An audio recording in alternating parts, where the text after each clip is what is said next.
briefing. On Wednesday, Dominic Cummings, the former chief advisor to Boris Johnson, gave evidence to the Science and Technology Committee on the government's handling of the pandemic. Cummings sat with that committee for a full 7 hours, testifying that, and I quote, tens of thousands of people died who didn't need to die. He admitted that if we had followed the lead of other countries, such as Taiwan, who had an active pandemic response plan in place last January, we could have drastically reduced our death toll last year. As we continue to move through the coronavirus crisis, it seems more crucial than ever that we not only learn from our mistakes, but we also learn from the mistakes and successes of other countries too. We are delighted to have two very special guests with us today. Jeffrey Lazarus, Associate Research Professor of the Barcelona Institute for Global Health, and Ilona Cookbush, who is founding director of the Global Health Centre. Jeffrey and Ilona have played a key role in scrutinising the international response to the COVID crisis, and they've recently co-authored a Lancet paper comparing the performance of OECD countries. If you're following us on Twitter, you can see the link to that paper pasted into the live tweet for your reference. So we're going to hear from Jeffrey and Ilona shortly, but first of all, as usual, we start off with the latest facts and figures presented this week by Professor Christina Pargle. Christina, over to you. So today is another kind of short briefing, and I'll be doing a full data briefing next week. And thanks very much to Dr. Kit Yates, who actually prepared most of these slides, but his internet has gone down today, so I'll be presenting. So they're kind of an amalgam of both of us, and Bob Hawkins as well, who always helps every week. So where are we? Well, 2 weeks ago, we said we were at a crucial tipping point ahead of the proposed unlocking on Monday, May the 17th. And today we're past that tipping point. So, cases are rising, and the new variant of concern, B1617.2, which was first sequenced in India, has become dominant now in England, and it looks like it's on its way in the other nations as well. So today I'm going to cover very briefly cases, hospitalizations, vaccinations, and variants, and then go over to the main event. So just to remind you, because everyone's talking about, the roadmap at the moment, there are 4 tests that the government has set. The vaccine deployment program goes well, that vaccines are effective, that infection rates don't risk a surge in hospitalizations, and then finally that the assessment of risk has not changed by new variants of concern. So cases, if we just look at it since October, we're still at much lower levels than we've been for a very, very long time. We have been flat for a while, but we're just starting to creep up, which you can see if we zoom in here. But this doesn't really show you the picture, because at the moment, things are very much distributed in certain regions. So effectively, we're in a situation where we have hotspots, similar to where we were kind of at the end of summer, early autumn last year. So, this kind of shows you where the hotspots are in the UK, kind of in Scotland, particularly Glasgow and its surrounding areas, the Northwest, bits of London, bits of the Midlands, and then parts of Northern Ireland as well.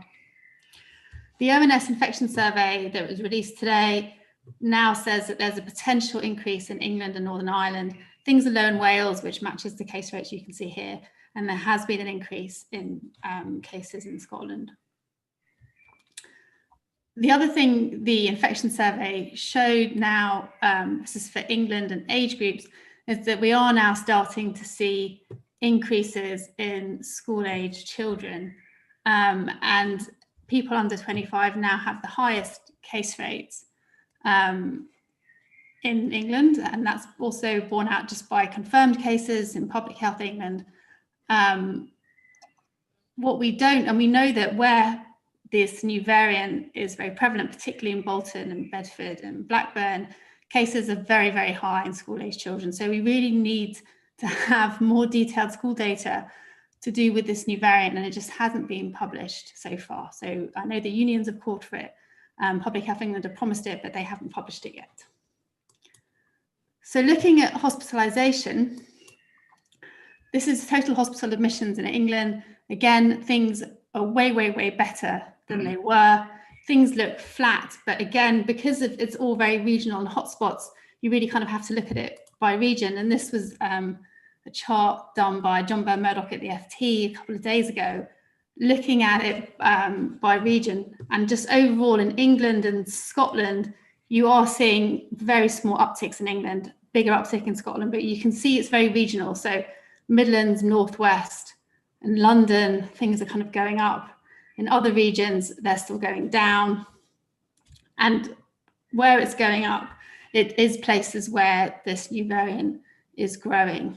So although the link between cases and hospitalizations is much, much, much weaker because of our vaccination program, it's not entirely broken. So talking about vaccinations, they're still going very, very well. We've actually been accelerating both first and second doses. So vaccine volume has gone up. We've now given 71% of adults a first dose and 46% of adults 2 doses. And 2 doses is particularly important because the new data shows that for the new variant of concern, 1 dose does not provide you that good protection. And I just wanted to highlight this. This is from Public Health England report released yesterday showing first dose uptake by age for England. And what you can see here is that as these age groups get younger, basically you have lower uptake. And although it's been really, really high, it's starting now to get towards 80%. We really do need that to be 90% and higher.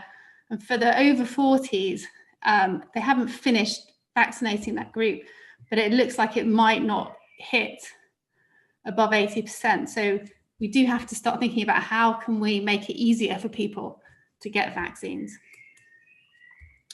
Finally, variants, particularly thinking about this test 4 for the roadmap. So there was a press briefing yesterday, and the latest Public Health England technical report, it confirmed that this new variant is now dominant in England.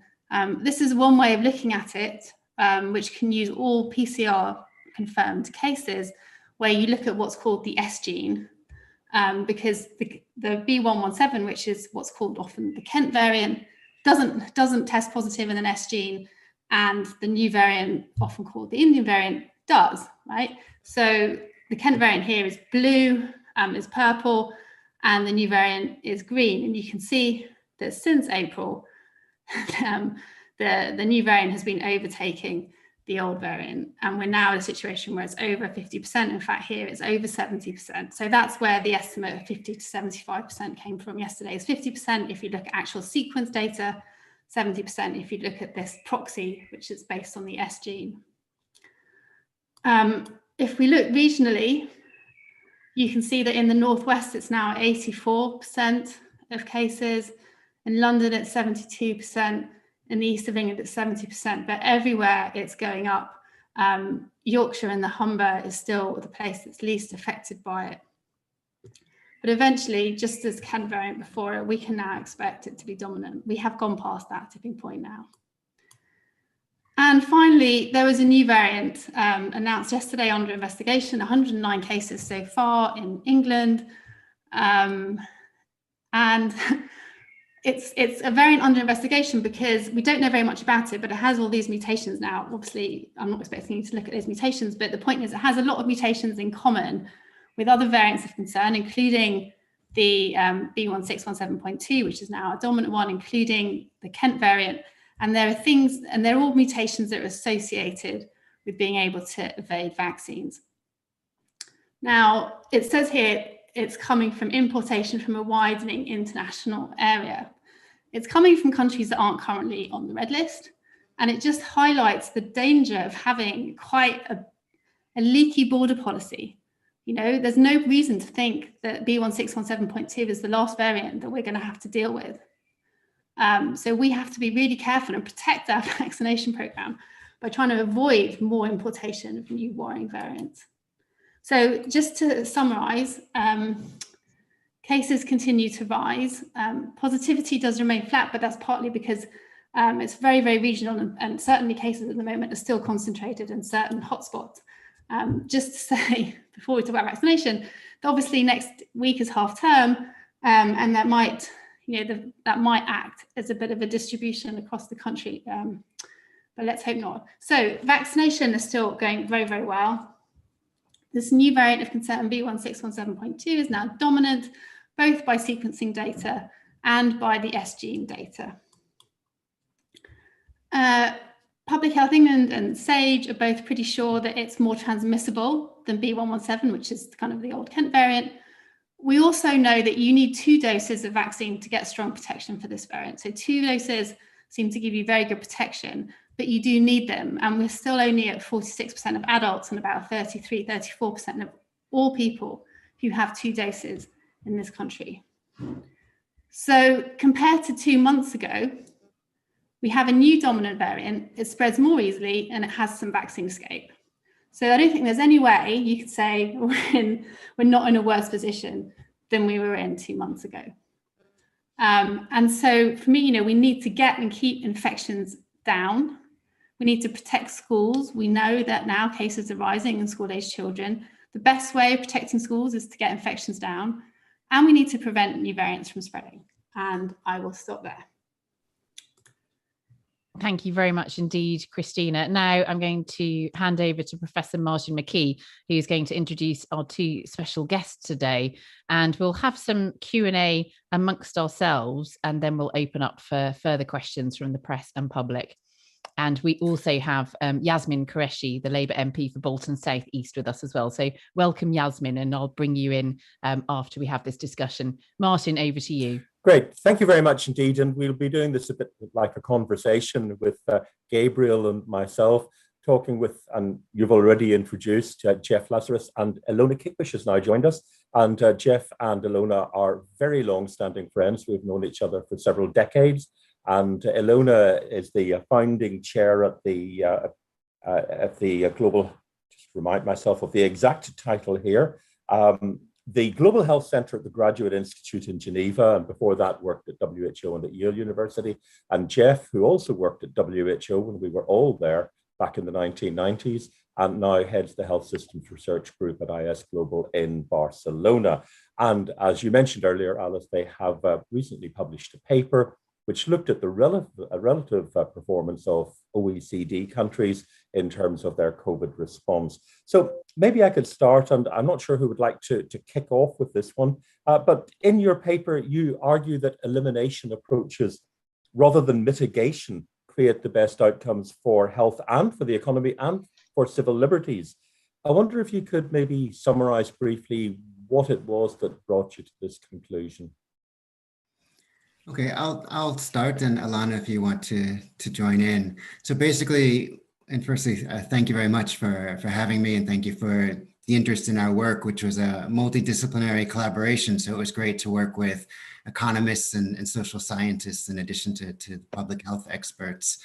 So what we did essentially was compare COVID-19 deaths, gross domestic product, and strictness of lockdown measures, as you mentioned, during the first 12 months of the pandemic for 37 OECD countries. So we chose those countries because they had the comparable data we needed, particularly on GDP.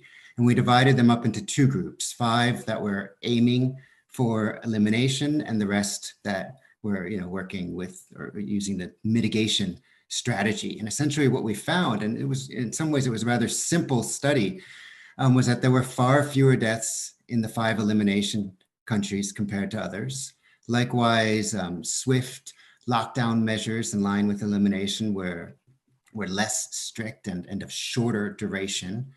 And we found that elimination is superior to mitigation for GDP growth on average and at all time periods during that 12-month period. And that in fact, the elimination group of countries is already returning to pre-pandemic levels. Great, thank you. Ilona? Did you want to I add might add, the latter part, the civil liberties part, because I'm the political scientist in the group.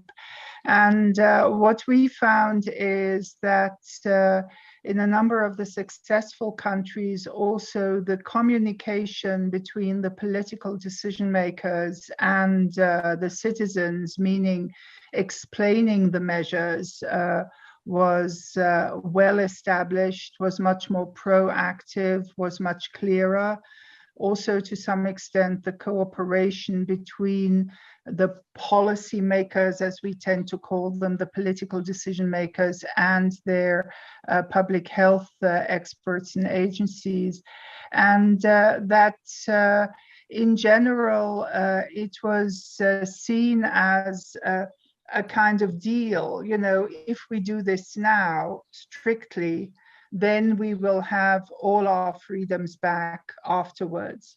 And I think understanding that that balance, that it's a common project of the citizenry, if I can call it that, not just, you know, a lockdown enforced by the decision makers, is a really, really important thing. You know, where do we see this as something we all do together? And you can see that again now when you look at Melbourne in Australia, that you know, you can say cynically, oh, they're getting used to it. But the thing is, it isn't just a top-down measure. And it's something people know we need to do for one another and in order to have larger freedoms otherwise. That political dimension seems to us to be very, very important. Yes, and of course, the politics of all of this have been exercising us in this country over the last few days. Gabriel? Yeah, Jeff, you explained about the categorization. You know, you looked at countries that aimed for elimination, i.e. maximum action to control the outbreak and stop transmission, not just countries that actually achieved elimination. And then you compared them with countries that adopted a mitigation approach. There have been some questions asked about your choice of countries. And it looks from the outset, one challenge is to know what policies each country was actually following. For example, Japan was included as a country seeking elimination, but of course it didn't achieve elimination. Also, approaches vary greatly. For example, in the UK and in Sweden, there's been a really contested debate about whether herd immunity was a key goal, a key policy goal, which is a different policy again from just mitigation. How did you decide which countries to include in the categories and how to categorize them? Was there a decision-making framework you used? Yeah, thanks for the question. That has come up a lot. And there's also been the question of why we didn't include certain countries. But like I said, some just didn't have the comparable data. So we didn't have it for China and Vietnam, for example. So, well, for example, natural herd immunity is not an elimination strategy. I mean, it's a failed approach that, as you know, led to much higher rates of morbidity and mortality, I mean, in the UK, but also in Sweden. So we looked at the countries that had, you know, basically declared that they would put elimination policies in place. So Japan has used a suppression strategy throughout the first 12 months of the pandemic. And we also know that there's a little bit of fluidity. I mean, just because you were seeking elimination didn't mean, you know, it was achieved. But they were countries that set out with strict policies to achieve elimination, which didn't, you know, constantly lead to, when there was some sort of success, with, you know, reducing the restriction measures again, opening up and throwing sort of all the policies to the wind. It meant, you know, maintaining the border controls, maintaining the testing, maintaining and increasing as needed the contact tracing. Thanks. Ilona, lovely to see you. The political side of this has been really interesting, because in the UK, one of the points that is being made, oh, it's all right for these Far Eastern countries. They're different sorts of countries with different politics from us, and we couldn't possibly do that. From a political science point of view, was there a clear division between the countries? Well, I think the first thing is, you know, which Asian countries are you talking about? And so, of course, we had a very, very similar thing happening here in Germany. Everyone, you know, somebody said Asia and everyone thought China and said, you know, we're not an authoritarian country, we can't do that. Now, it just so happens to be that South Korea and Taiwan are democracies. And actually, if you look at, you know, there is a number of these comparative democracy indices, and Taiwan actually became more democratic during the outbreak. than less. It moved up in the categories. I think it was number 13 and moved up to number 5 or something like that. So I think, there is on the one hand a categorization of countries, whether you consider them democracy, what kind of democracy, or autocratic countries, obviously.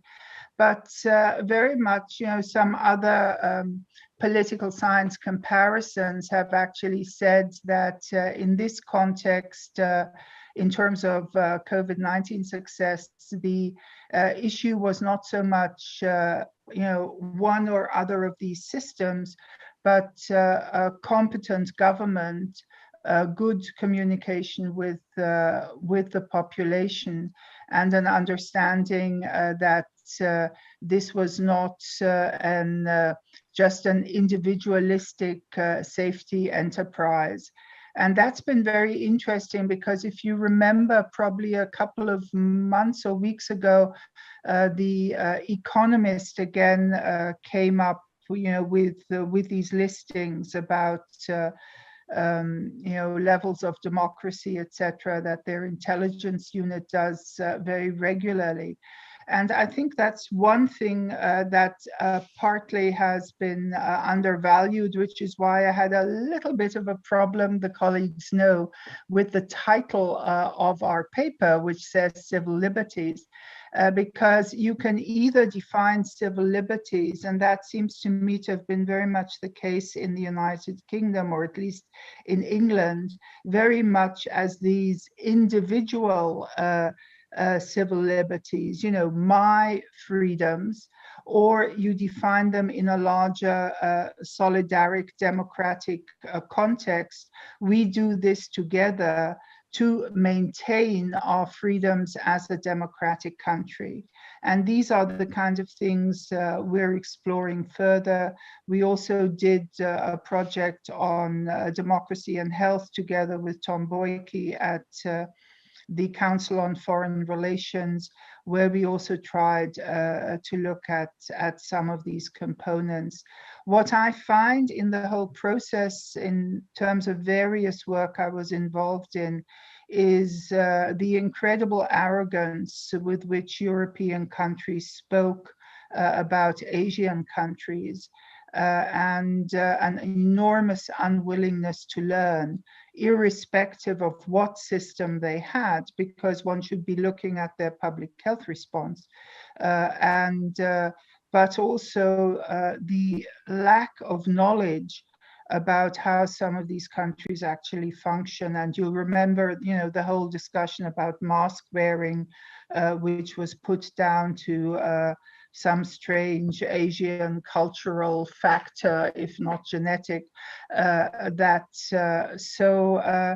think those things, if anything, the arrogance of many Western countries in the context of the pandemic has been a true concern from the political side, but also if you look at the media and others, they just didn't bother to do their research. Just maybe directly following on from that, and I think you've reinforced something that some of us were saying at the time, and which was confirmed very clearly by Dominic Cummings the other day. The United Kingdom was not just not looking at what other countries were doing, but seemed to have been actively discouraging discussion of what others were doing because of the potential that people here would ask, why are we not doing that? And some of us were talking to our colleagues elsewhere who were saying, why is nobody talking to us? So I think that's very important. But if I could follow on from that, because people have been looking at why some countries have done better and worse. You've come up with some of the reasons already. Some people have said, well, it was because they experienced SARS in 2003.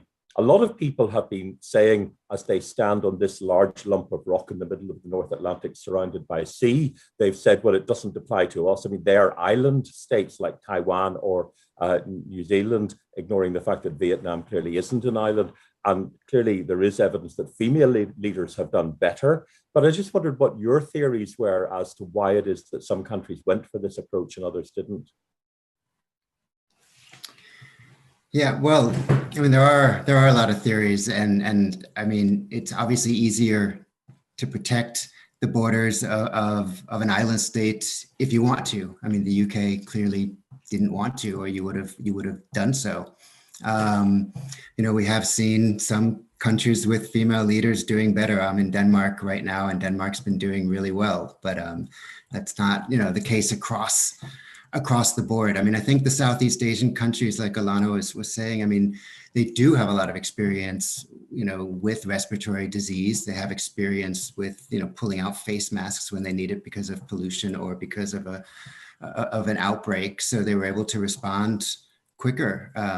I think, Iceland was in our group as well. That's a small island state. They had experience, eliminating hepatitis C, where they mobilized all the stakeholders from the prime minister down to clinicians in every hospital to eliminate that virus. And they were just about to do so when SARS-CoV-2 came. So they were able to kind of apply the same measures. Like Alana was saying, it's about communication, it's about political will, it's about collaboration, and also communication with the society, and building that kind of support amongst the populace that this is something we're going to do, and there's a good reason for it. And what I think we showed in terms of the strictness of the lockdown was that we've all experienced this, but if you put the measures in place afterwards to protect, you can then open up. And so a lot of the opposition to additional lockdown measures is remembering the long periods of lockdown we've had. But I still think that short, strong lockdowns, even now in Europe, if we work together, if the EU worked together, and the EU and the UK worked together, we could create the kinds of bubbles, travel bubbles that that Australia and New Zealand are having. But every country seems to be going on it alone. I mean, Germany closed the border to UK the same week Spain opened the border to the UK. So clearly, we're not collaborating together, and we don't have the same assessment of the dangers of variants and even the dangers of the pandemic. Ilona, I think if I can just add, Martin, the level of institutional strength and capacity and excellence of the public health department or the public health system did make a difference in many of the countries. Actually, if I understand correctly, the Vice Minister of Health in South Korea was also a public health specialist. But what was interesting, if you look at New Zealand, or if you look at Victoria in Australia and other Australian states, the cooperation between the political decision makers and the public health entities was a trusted one, if I can express it that way. And of course, in New Zealand, the chief health officer became, a hero on T-shirts and I don't know where else. But if I look at Germany, there was a country with a weak public health system. A public health system that is not caught up with digitalization and works on fax machines, and a public health system that is not taken seriously by the political decision makers at various levels. So what happened in Germany, for example, that all kinds of, very, very excellent researchers, virologists, I don't know who else, was called in by the political decision makers in an ad hoc manner, rather than have a structured relationship with their public health system and the representatives, is surely one of the reasons things didn't go right in Germany. And we had all these yo-yo effects. There was sort of a real discovery that an organization like the Robert Koch Center could really make a difference. So I think it's very worthwhile, as one looks at this. It's not only, a lot of people have been talking about the interface between science and politics, in a general way. And did, the scientists get too much input, and were they listened to enough, and did the right scientists get listened to? but one actually has an established system that should be working on evidence, and at least both in Germany and in Switzerland, where I live, as you know, a weak public health system was a deterrent to sustained strategies. And the relationship between that system and, in the US, it was also weakened, et cetera, one can see that very clearly, and that must be further investigated. Of course, Taiwan really brought it together because Chen Qianjian, who we both know, the vice president in Taiwan, is a Harvard-trained epidemiologist. So I don't know if having an epidemiologist in charge actually helped. Back to Gabriel. Yeah, I mean, I think that's an interesting perspective, and it would be very interesting to see if there was an index that could give us some idea of the relative strengths of the public health systems and how that played out. Certainly the UK system, having worked in it for the last 40 years, is now extremely weak compared to what it used to be, and probably is at its weakest for over weaker than it has been for over a century in the UK now. And I think that's played a major part in the poor response. But of course, I wanted to take us on to the question of people who think rather differently, and there have been some scientific commentators who've taken a completely different view to the view that you've expounded so well in that Lancet paper and evidenced so well. For example, the people who are behind the Great Barrington Declaration and similar approaches in different parts of the world, they argue almost the opposite from what you find. Do you find anything in their arguments at all persuasive, or is there are they chalk and cheese, or is there any common territory at all? Well, I do. Surprise. I agree with them that we want fewer restrictions, and we want restrictions of shorter duration. They, from what I read, put that as if that's their idea, and the rest of us want to have, live in a society where we have these long restrictions on all aspects of our lives. I think we can have those shorter duration restrictions if we follow them up well, if we have strong testing in place. I mean, I'm comparing pretty regularly Denmark and Spain, where I go back and forth, and in Denmark, you can get an antigen almost any hour of the day for free, or a PCR, and get your results back, rather quickly at no cost.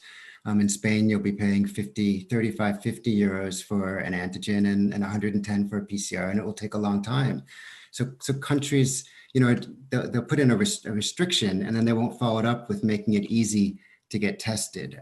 Denmark is testing school children twice a day. It's really no big deal. They're also teaching themselves to test themselves. It's not perfect. The antigen tests aren't perfect, and self-testing is not perfect, but it's all sort of a part of harm reduction.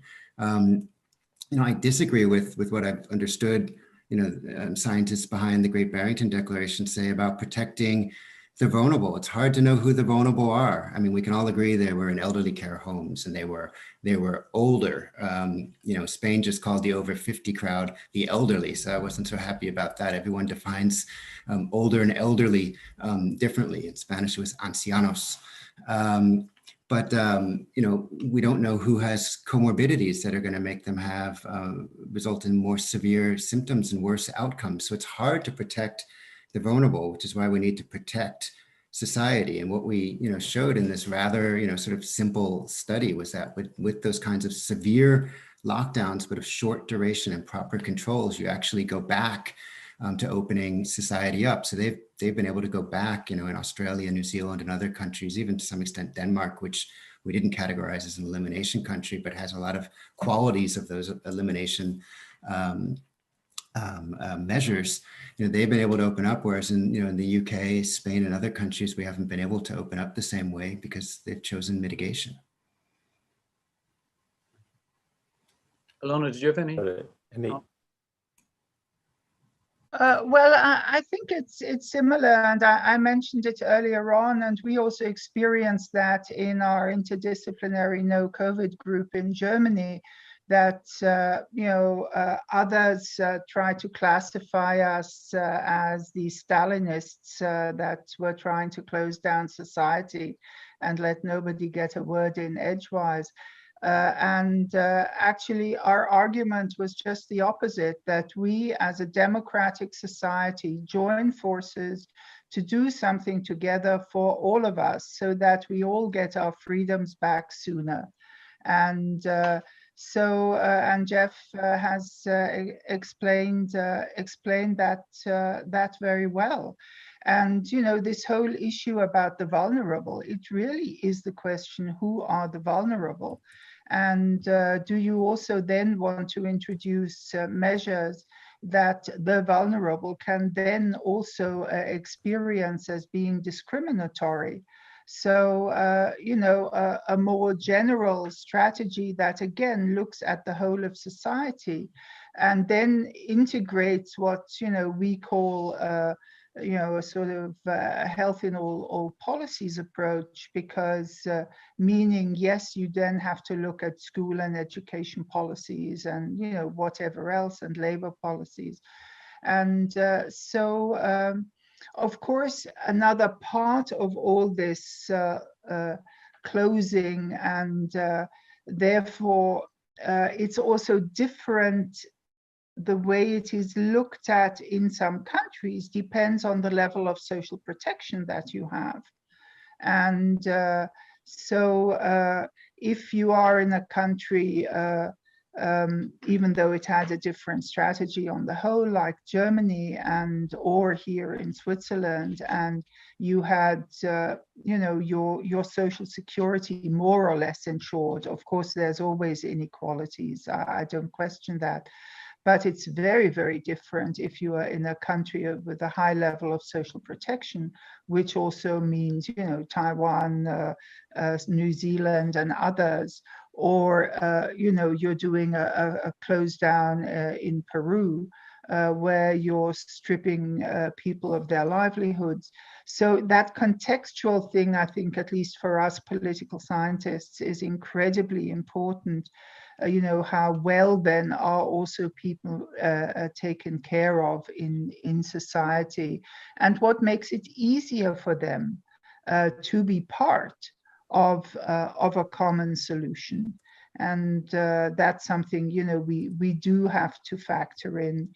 And of course, it seems to me, at least compared to some European countries, that of course you have, first of all, more poverty in the UK, and you also have greater problems around, racial discrimination and other issues than at least some of our countries here have. We have them too, but we don't suffer, and those people don't suffer maybe to the extent that they do in the UK.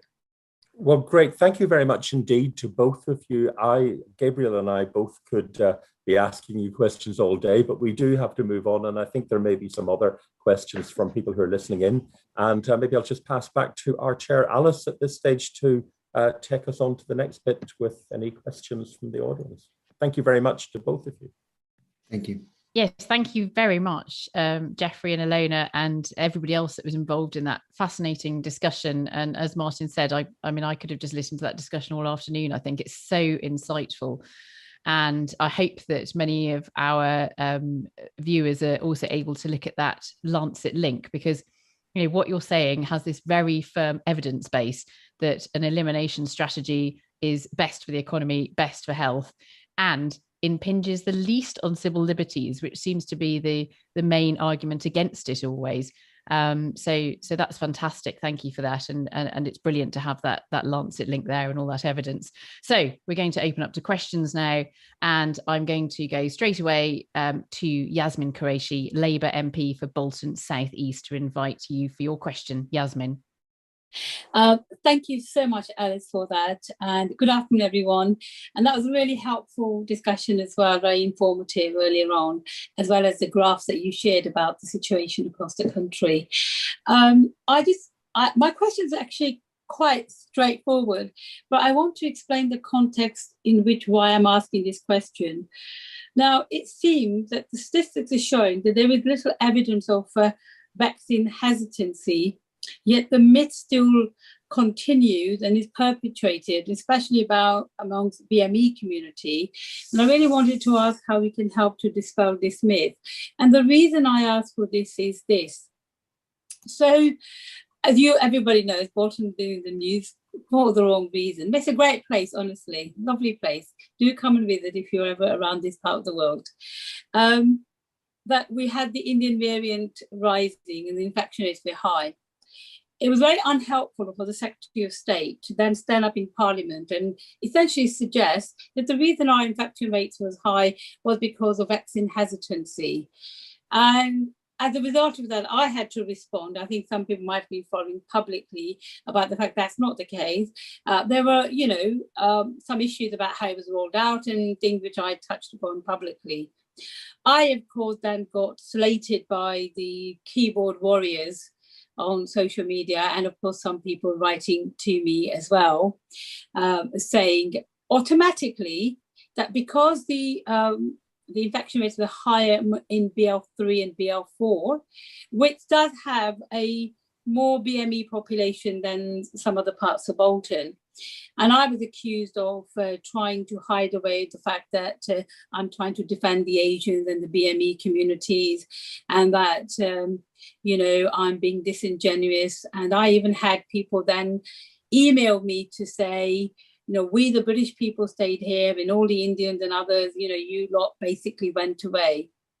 And I then actually commented on the fact that Secretary of State's comments were not helpful because it caused community tensions.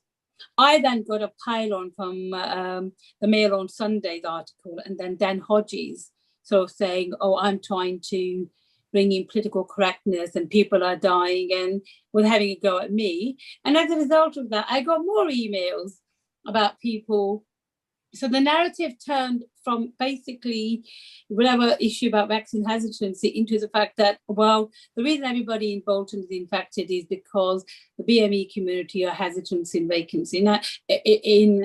taking vaccines. Now, there is no correlation. And I know Dr. Helen Ball, who's been the clinical lead, she was even on BBC Radio, I think today or yesterday, saying that actually that is not the case.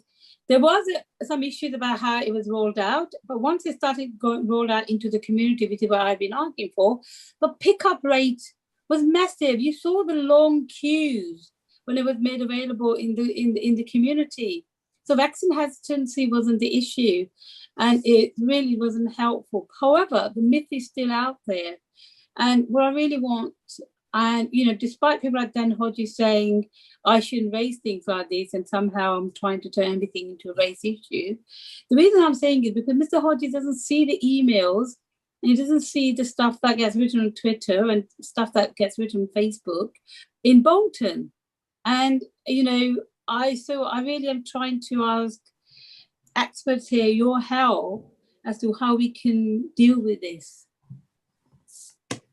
Yasmin, thank you so much for your question. And it is outrageous. And I'm sorry you've had to deal with all of that. And we've talked about these issues before, and we've just had a big discussion about how important it is that we have social cohesion and that we are all doing this together and for each other. Who would like to start with this? I suspect that Dr. Zubaida Haque might like to comment here first. Zubaida. I am so sorry. We're all really sorry, Yasmin, that you've had to go through that, particularly as the MP for Bolton. It's so unacceptable. And let's face it, the Secretary of State for Health knew exactly what he was doing last week when he suggested that it was vaccine hesitancy, despite the fact that we've shown that vaccination uptake in Bolton is, on average the same as the whole of England. There are no real disparities apart from, if you look from area to area, which is in every single area in the country, there's also always, disparities. Matt Hancock knew what he was doing.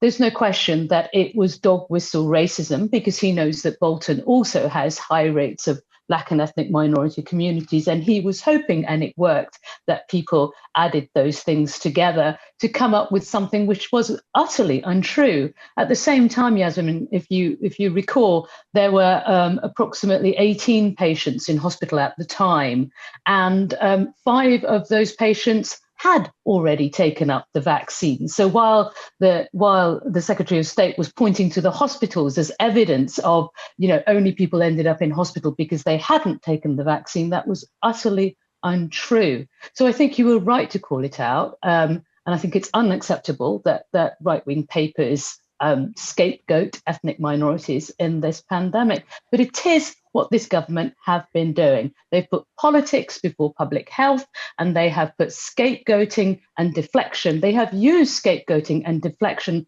as their main strategies instead of managing this pandemic as they ought to have done. Thank you, Zubaida, and Professor Stephen Reischer.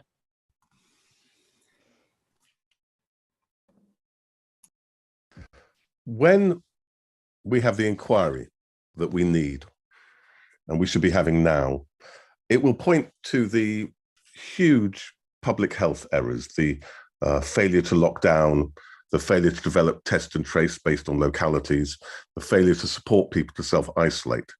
But it also needs to look at the huge errors in, if you like, the social science and the psychology of the pandemic.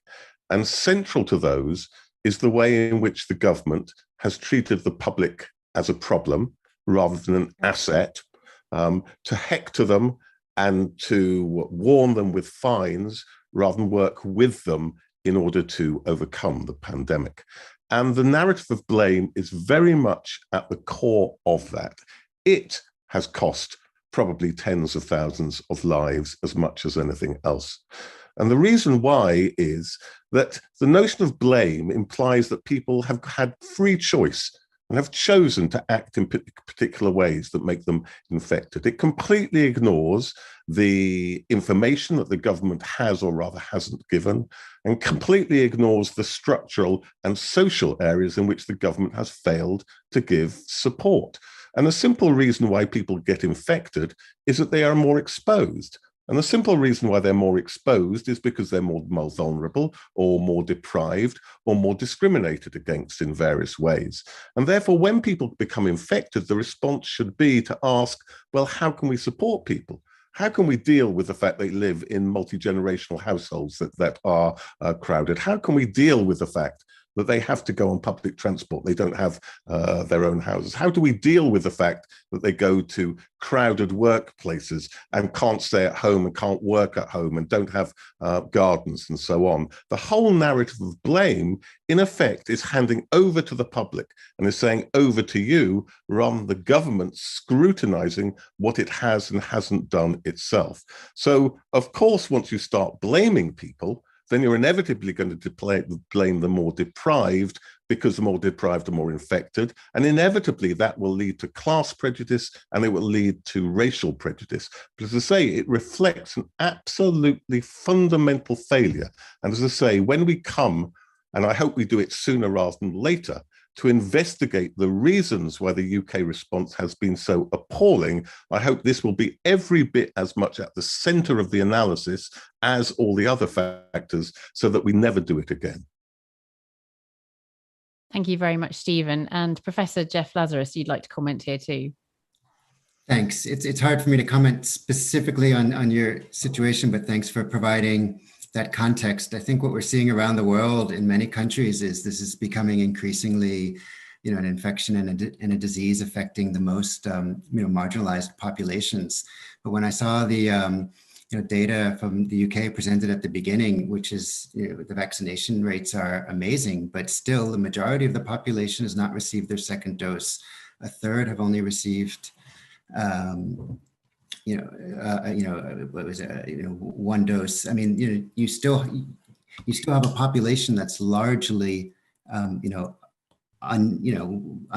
not fully vaccinated. And so where, like Stephen said, where people are living in crowded housing and where the government is not providing the support to take proper protection measures. I mean, we've even seen situations in many countries where people can't afford face masks. They have no opportunity to physically distance. They're forced to work in places that are poorly ventilated. So there's a lot of structural issues that need to be addressed. And I mean, just hearing what you describe, by blaming the population isn't really going to get us anywhere. Thank you very much, Jeff. Does anybody else want to comment here before we move on? Professor Ilona Kickbush.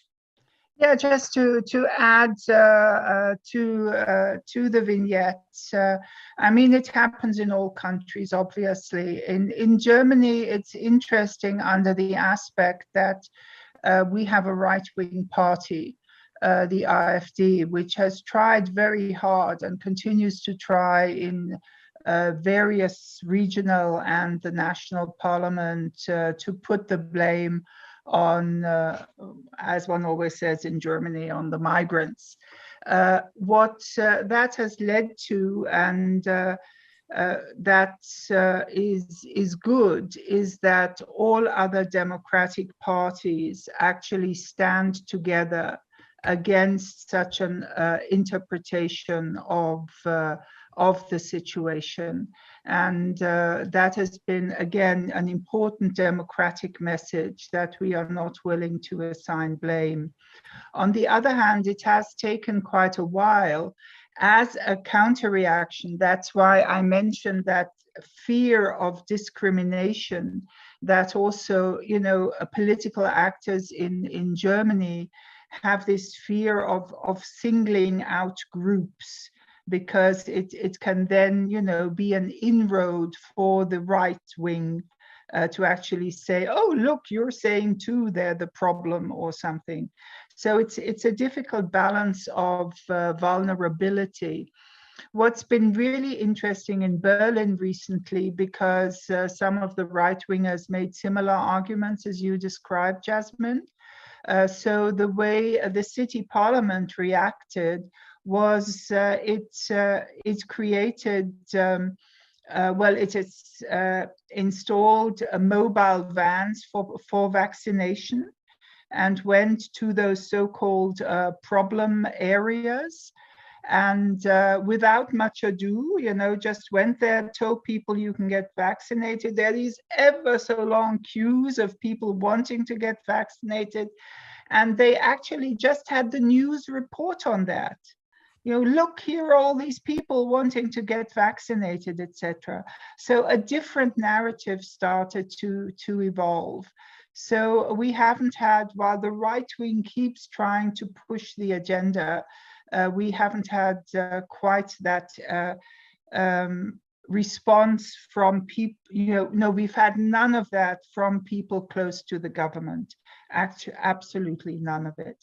And the democratic parliamentary parties are of one thinking around that, and I do feel that's so important. Thank you very much. And Ilona, I think Jeff has now left us, but it's so important as well and enlightening to have this international perspective and to know that this divisiveness is not just happening in the UK. Yasmin, thank you very much for your perspective and your question today. I'm going to now invite Mary Boosted, the Joint General Secretary of the National Education Union, for her question. Mary, are you with us? Yes, I'm with you. Can you hear me? We can. Go ahead. Great. Okay, thanks. So thanks very much, Alice. The National Education Union, along with 7 other unions, wrote to the DFE 2 days ago asking for the immediate publication of the data held by the government and Public Health England on the total number of variant cases linked to schools and colleges. And we argued that this data is needed for reasons of transparency, but also to ensure that the right mitigations are in place. And we feel this data should have been released in advance of the changing guidance on face coverings in schools. On the 12th of May, so this is now over 2 weeks ago, we did get a written undertaking from the Department for Education and Public Health England that the data on variants in schools would be released in the Public Health England weekly surveillance report published each Thursday. But 2 weeks later, no data has been published. More worryingly, we are now being told by the Department for Education that they cannot even commit to a date when this vital public health data will be published, and that was reconfirmed to me in a meeting with the department yesterday. We've asked the government to tell us, the Department of Education, when did Public Health England first share data with ministers on the variant spread in schools and colleges? Did the government instruct Public Health England not to release the data, as was reported in The Guardian over the weekend? And if so, why? And will the government now commit to sharing the data immediately? And if not, why not? And here's to my question. In Bolton, my hometown, where I grew up, and in Blackpool, and in Bedford, and in Rosendale, I've noticed today, there are really high case rates amongst pupils. Although the government isn't publishing live data, we think that this must be leading to many children being sent home for self-isolation. What steps could the government take to break transmission in schools? And how effective would it be for the government to arrange for in-school lateral flow tests for all secondary children in schools in Bolton and in the other areas where there is a high case rate of pupils? How effective would lateral flow tests arranged in school be after half term? And what other steps should the government consider?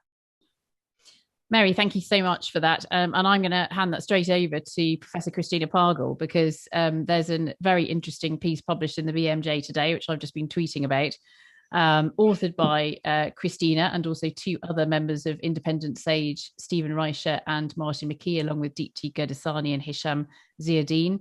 And in that piece, Christina, you are really focusing on this obfuscation and the lack of data. So could you start with that, please? Yeah, I mean, I don't say this a lot, but it makes me absolutely furious for what's happened. I think it's unforgivable. You know, we're in a situation where we have a new variant that is now dominant. We know it's more dangerous. And where is it going to spread? It's going to spread in places where you have large populations of unvaccinated people. Right now, that's schools. We're seeing in Bolton, in other areas with high case rates, and we know where the Indian variant is, we're seeing really, like last week, there was a week when 1% of Bolton's 10 to 14-year-olds tested positive. I mean, that's incredibly high, much higher than other age groups. And actually what's interesting as well is that you can see a bump in their kind of parental generation as well. We know from Public Health England that attack rate, so the chance of you being affected if you're a contact from someone with the Indian variant, is over 50% higher than if it was a contact with the old Kent variant. We know that this is dangerous. We know that they have the data and they're not releasing it. So we're kind of forced to try and infer things from aggregate data, which just isn't good enough. And they're not protecting our schools. Now, the best way to protect schools is to keep cases down and have a suppression strategy. Right, we've heard that repeatedly today, that we're not doing that. The other way is the CDC released an evaluation not that long ago showing that schools in the States where they had mask wearing and good ventilation had significantly lower case rates of COVID. We've got rid of masks and we have done nothing over the last year to improve ventilation in schools, absolutely nothing. Like, why not? What did we do last summer? Like, nothing. And it's not just about, oh, it's fine if kids get COVID. Firstly, it isn't. Secondly, it can spread to other people. And thirdly, it disrupts their education when they have to go home. So none of it is okay. And I just think the whole thing stinks. There you go. That's what I think. Thank you, Christina. I have to agree with you. Zubaida, you want to say something here as well? Here. I think definitely. Thank you, Christina. I think Christina speaks for most of us with her anger and frustration with schools, because it is astonishing how little has been done in schools. And we have to really think about that. Absolutely nothing has been done in schools. Arguably, the most that has been done was when the government said that secondary school children needed to wear masks in classrooms and in corridors. And that was a good thing, because that contributed to some of the decrease in school rates, in school COVID rates. But of course, that's now been increasing. And as Christina's mentioned, and as others have mentioned, we've seen that uptake, we've seen that increase in Bolton, Darwin, in Bolton, Blackburn, Darwin, and other areas. So there is a real question about, why is the government doing so little? If their mantra really is about keeping schools open, then why aren't they doing it? And if you don't mind me saying, rather provocatively, is this because the herd immunity, the natural herd immunity policy, is actually really being enacted through school? Because otherwise, how can the government explain why they are doing so little in schools to keep the virus down? Thank you, Zubaida. And we've talked about schools so often. And I remember over the summer last year, knowing that there were lots of discussions going on between schools and unions and the Department for Education, and thinking, there'll be a fantastic rollout of policies to schools, including ventilation, including all these other mitigations. And then in the end, there was nothing but a PR campaign where Boris Johnson came out and said, schools are safe. And that was it. And I remember, I think I'm right in saying this, that Professor Anthony Costello during the autumn said, while I'm not saying that this is a herd immunity strategy being put in place, this is certainly how you would create a herd immunity strategy. Am I right in thinking that you said that, Anthony? Yeah, absolutely. I mean, that's what we picked up the other day. The government had an explicit herd immunity policy that they didn't want to suppress the virus because they believed that you couldn't. And that, and even in mid-March last year, they said, well, all these countries, because China and South Korea had suppressed their entire epidemic within 4 weeks, without mass testing, actually, just because they paid absolute attention to acting fast and isolating cases and contacts. It's very basic stuff. But this government still, I've never heard any of the senior people, either the advisors or politicians, say that they believe in maximum suppression. So therefore, at the moment, their policy is vaccinate like crazy, which at last is good because we do need that, the proper way to get herd immunity. But if kids get it, that's just going to boost the numbers. So I think they're pretty happy that lots of children are being infected right now. Thank you, Anthony. Professor Stephen Reicher, you'd like to say something? And then Professor Susan Mickey, I'll come to you. Yeah, so the first thing I want to say is the paper you mentioned, I should stress it was led by Deepti Gudasani, so she deserves the plaudits more than any of us do. The second thing is, I think what's happening in schools reflects a larger hole which the government has dug for itself. Because despite their mantra of data, not dates, as we heard from at the beginning from Christina, it's quite clear they've forgotten that completely. They've forgotten about the data and it's all become dates. And they've invested so much political capital in opening on particular dates, they can't back out now. They can't retract from the so-called roadmap. They can't pause the reopenings. They can't go back on taking masks away from people in schools. And so what they do is they try and hide the evidence which challenges that. Anything which doesn't fit their narrative is now not being released. And I think that is a fundamental change. We've gone from ignoring the data to suppressing the data. And that's not far short, I think, of being fraudulent. It's a really worrying sign. And so it's not just the data about face masks, the whole fiasco about the way they release data about the new variants. First of all, having a press conference where they span the idea that this is good news, and then getting out the data on a Saturday night at 10:30 in the evening, where we were all sitting, willing the UK entry on to win the Eurovision Song Contest, where we saw the actual assessment. The actual assessment from PHE was to raise the vaccine risk assessment from amber to red. Again, that was squirreled away, hidden away. And I think transparency is one of the things that Independent Sage was founded to talk about. Transparency in terms of the data, transparency in terms of the public debate, being honest and open with people about the risks. And that's being undermined more and more. And I think it's a fundamental problem we've got to challenge in every way. So certainly, we've got to be arguing for transparency in all ways about the science and all ways about the data. In terms of the issue of the masks and in terms of the issues of what we've done, Christina has pointed to many of the things we could do. If you look on the website at the Independent Sage documents we put out earlier in the year and indeed last year, it goes through those in great detail. They're simple, They're easy, they could be done, they're not being done. Thank you very much, Stephen. And I want to take a question shortly from Nigel Nelson, but I know that Susan, you wanted to comment too. Very quickly, because I know there are lots of other people wanting to come and ask questions, but just another angle on this, which is part of the bigger picture of the government handing responsibility down, whether it's schools, businesses, local authorities, individuals in their homes, saying you have responsibility for making these places safe without giving any of the resources or providing the infrastructure to enable it to happen. So one of the key issues about ventilation in schools, as has been said, schools can't do that on their own. They're starved of resources along with local authorities. There needs to be grants from government, as other countries do. And if we think about something we've mentioned many, many times about the importance of people who are infected or who've been in touch with somebody who's infected, being able to isolate themselves. We've talked about the lack of financial and practical resources, but also other countries are providing alternative accommodation and have done this right from the beginning.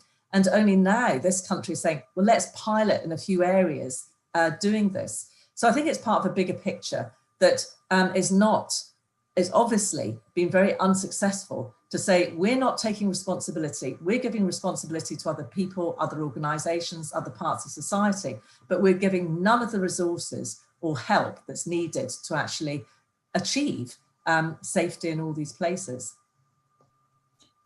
Susan, thank you very much for that. Thank you for all those responses, and thank you, Mary, for your question.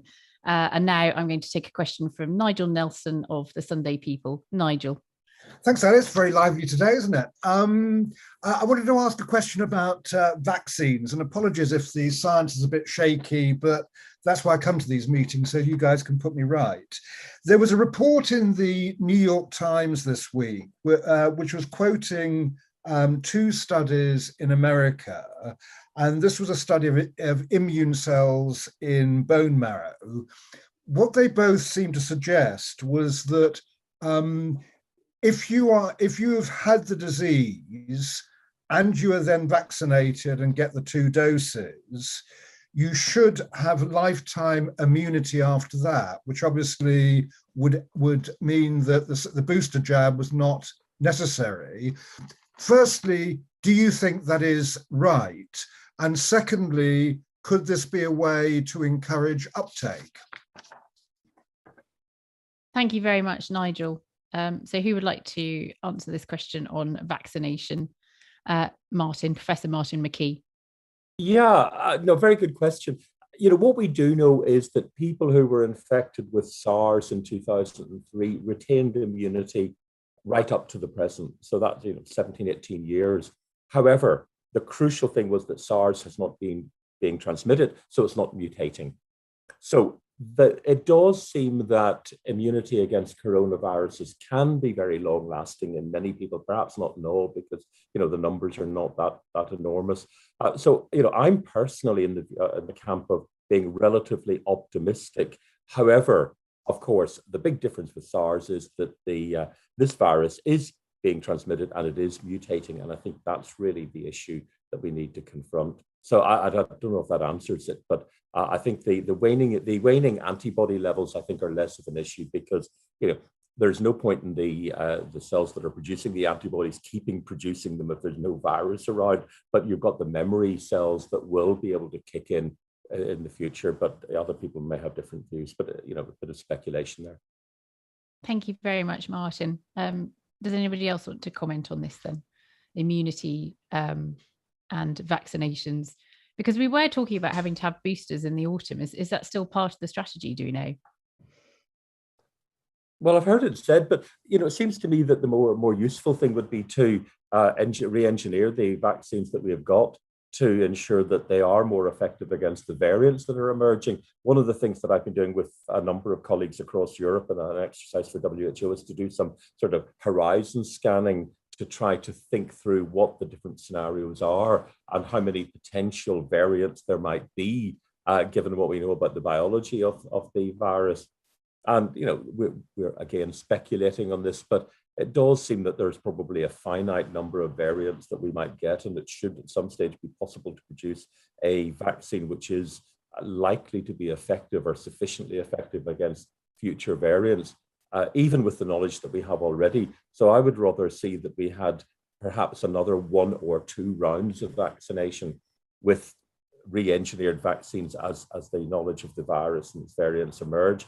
But I would be, you know, I would be surprised if people need to have an annual vaccine the way we do with the flu, simply because this is a different virus. You know, the influenza virus is 8 subunits that keep exchanging with variants from particularly from ducks and chicken and pigs and so on. So yeah, let's see what happens, but I'm rather more optimistic.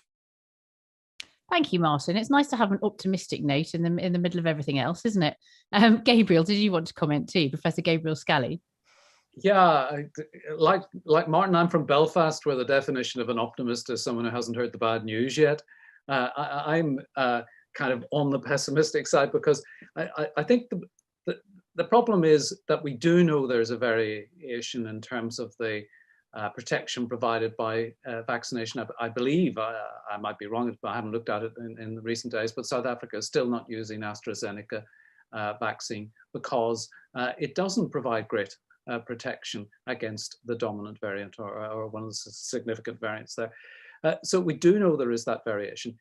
There are diseases, and it comes back to something we touched on, and it's a complex thing that I'm only beginning to get to grips with, the doctrine of original antigenic sin, and that plays out that, for example, in dengue fever, that you shouldn't have the vaccination actually until you get infected. And if you get a natural infection and then the vaccination, it works extraordinarily well for that. But that's a really complicated situation to get ourselves into.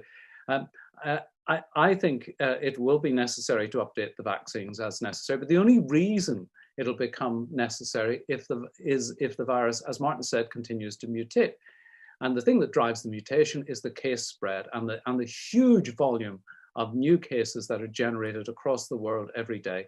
So our answer to it is we shouldn't be trying to play, well, we may have to play catch up with the virus as it changes, but we shouldn't regard that as our main game. The main game is to stop the virus replicating as much as it is.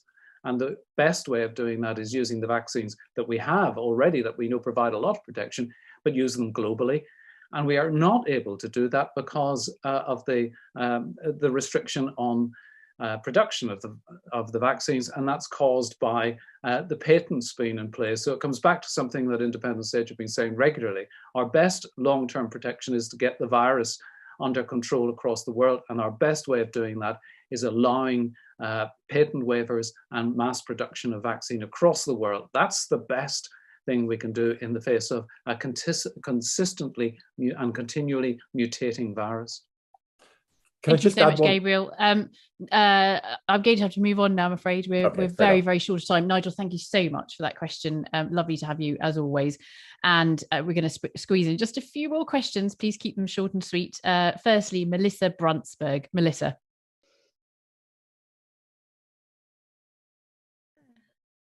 Hello, everyone. I just want to thank you, everyone, for all your work this year. It's been so helpful.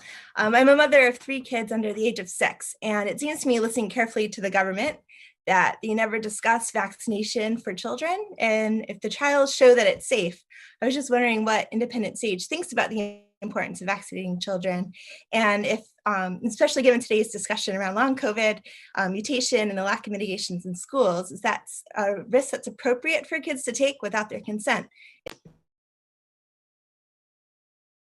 We just missed you at the end there, Melissa, but I think we got the gist of that completely.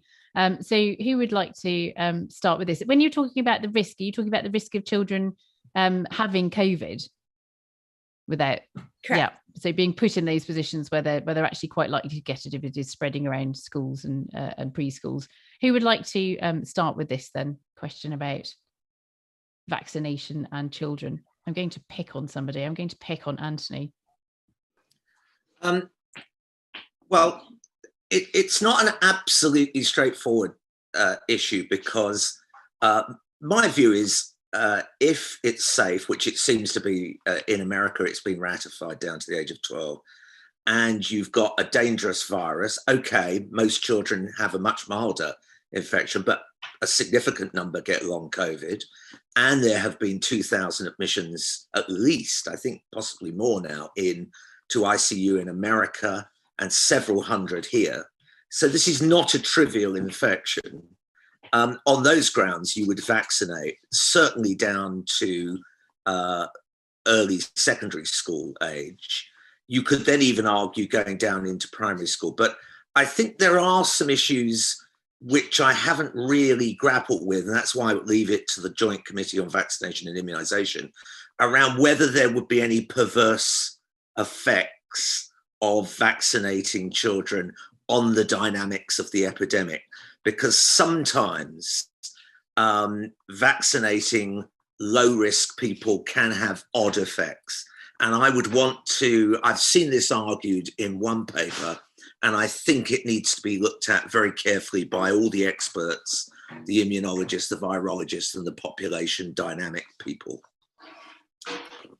Thank you very much, Anthony. That's about the risks of the vaccination. What about the ethics of sending children back into schools where there are no mitigations or no meaningful mitigations in place?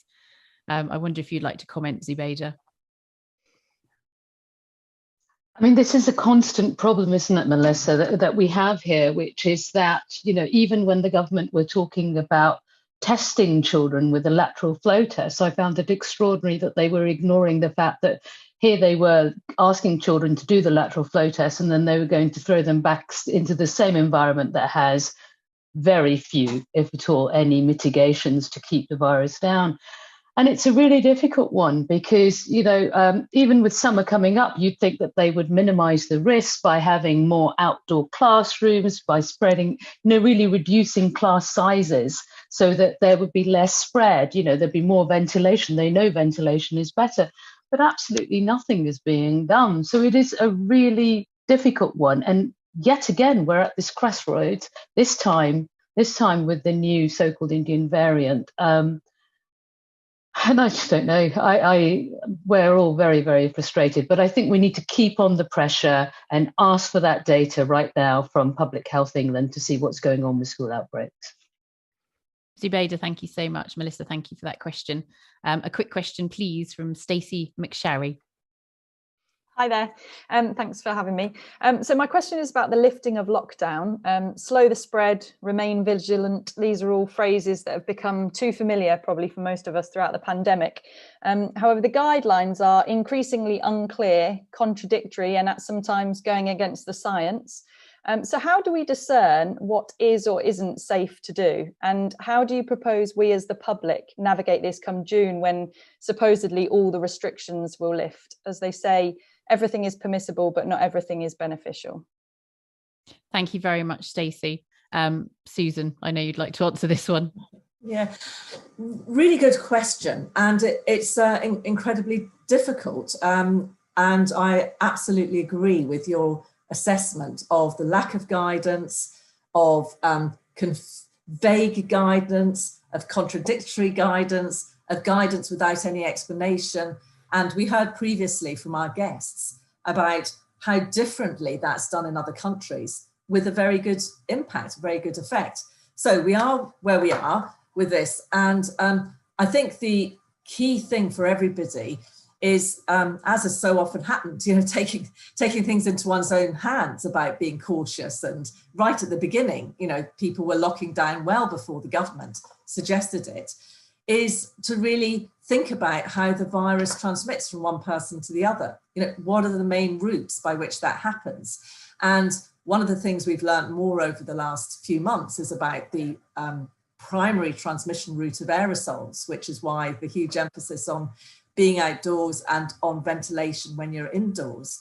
So I think that's really important. We still don't know how important the touch transmission is, but it's still, I think, playing a role. So, you know, carrying on with all the things we've been doing in terms of the hand hygiene and disinfecting surfaces, etc. And if you are in an enclosed space where there's not good ventilation, then wearing face covering. So, just carry on doing those things to protect ourselves, to protect the people immediately around us. But the other thing is, I don't think we can really solve this just on an individual level. So all of us, can do things in terms of lobbying MPs, in terms of getting together with other people in the community, to ask local authorities to do things, to try and get things done at a more collective level, to make the spaces in which we live, work, travel, have fun, safe. And so I think that, yes, we can do all these things to make us safer in the short term, but I think we can't take our foot off the pedal of insisting that the government do the right things at a broader level. I hope that's of some help to you, Stacey. Thank you. Thank you very much, Susan. Thank you very much, Stacey. I'm going to squeeze in one more question from Ale Fernandez.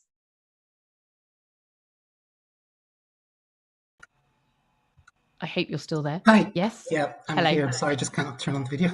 But thank you very much for having me. Two questions really quick. One is, what is the guidance for vaccinated people wearing masks? Because as far as I can see, vaccines don't stop transmission.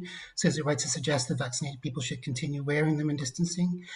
And the second one is about another group that faces discrimination, the trans community, and specifically vaccine risks with regard to the AZ vaccine, because we know that the causes are still under debate, whether it's hormones, chromosomes, or what. And I wanted to ask, how do you interpret these studies, and what should be recommended to them, especially if they're undergoing hormone replacement therapy? Thank you. Thank you very much, Ale. So the first part of your question then, which is about masks and vaccination. Should vaccinated people still be wearing masks? What are the recommendations here? You can I go to for an answer to that. Susan. The vaccination reduces the population transmissibility overall, but for any individual, we don't know how less infectious you are or how more protected you are. So yes, the safest thing to do is to carry on wearing face coverings.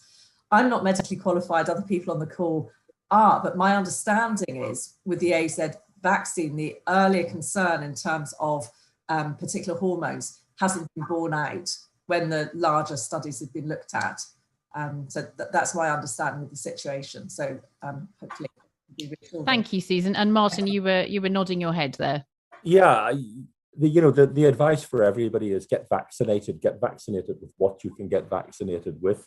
And clearly the risks of this disease are much greater than not being vaccinated.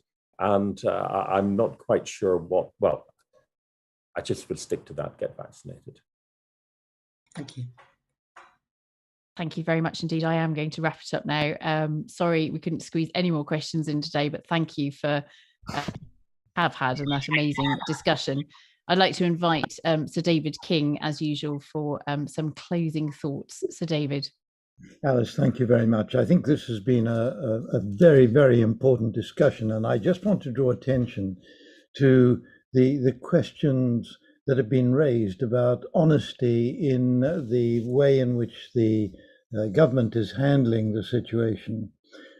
We came into existence precisely because we didn't even know who the members of SAGE were, and certainly we had no knowledge of what advice was going in from the scientific community chosen in the SAGE group into government. And so we formed this group on the basis that openness, honesty, and transparency must be the best way for the science advisors to operate, but also for the political system to operate. And I'm just reminded about all of this because not only because we are talking now about, is the government actually following a herd immunity policy in our schools right now? If they are, wouldn't it be right for them to explain this to us and why they're doing it? And if they're not, let's hear them say that. But I think trust between the political system and the public are absolutely critical. And this is why I thought that the presentation from Jeff Lazarus and Ilona Kickbush was so important. They have made this exhaustive study of 37 OECD countries in terms of how they managed the outbreak in the first 12 months.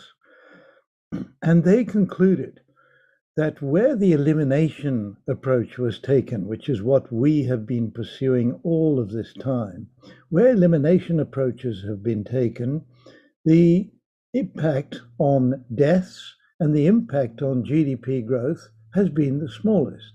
5 out of 37 of the OECD countries fall into that category. These include Australia, Taiwan, South Korea, and of course, Denmark.